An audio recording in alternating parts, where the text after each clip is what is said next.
ఒక కీలకమైనటువంటి అంశం. కేసీఆర్ ఇంతవరకు వదిలేసినటువంటి పని. అంటే తను ఓడిపోయిన తర్వాత బయటికి రావట్లేదు. ఆ మధ్యన ఏదో ఒకసారి వచ్చేసి ఆగిపోయారు. ఇప్పుడు కేసీఆర్ రోడ్డు మీదకి రాబోతున్నారా? ఈ జూబ్లీ హిల్స్ ఎలక్షన్స్ సంబంధించి ఒకరోజు రోడ్ షో చేస్తారా?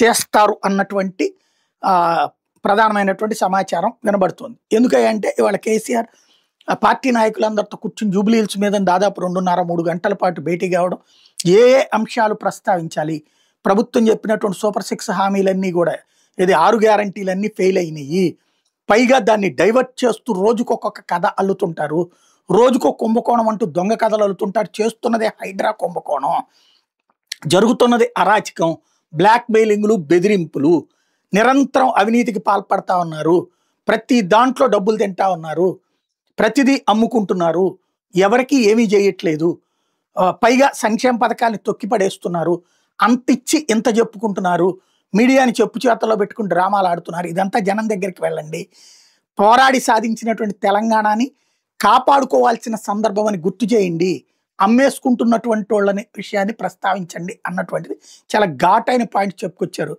దాంట్లో జనంలోకి ఆయన కూడా వస్తే బాగుంటుంది అన్నటువంటి సంకేతం కూడా అక్కడ ఉన్నటువంటి నాయకులు ఇచ్చినటువంటి వేళ ఆలోచిస్తానని కేసీఆర్ చెప్పడంతో కేసీఆర్ జూబ్లీ హిల్స్కి సంబంధించినటువంటి ఎన్నికల్లో ఒక రోజు రోడ్ షో ఈ చివరి నుండి ఆ చివరి దాకా చేయడానికి ప్రిపేర్ చేసే బాధ్యత ఇప్పుడు కేటీఆర్, హరీష్ రావుల మీద పడింది.